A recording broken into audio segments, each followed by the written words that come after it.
The ISTQB level exam is 1 hour long. The exam comprises of 40 multiple choice questions. All of the questions are of the same value. For every question, there is only one answer that's correct. You don't get any negative marks if you answer any question incorrectly. So make sure you answer all the questions. You need to get 26 correct answers to pass the exam. The exam can be computer-based or paper-based depending on the exam provider in your country.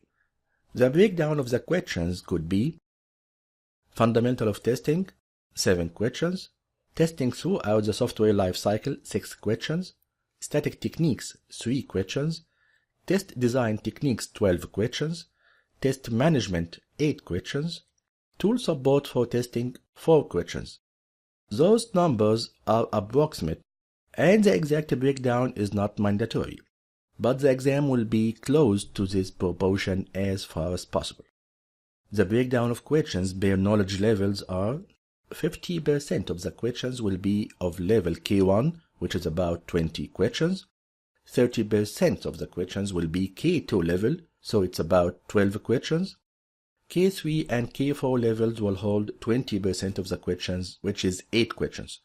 So it's not that bad at all. So it's not that bad after all. I'm sure you can do it. Good luck and enjoy the course.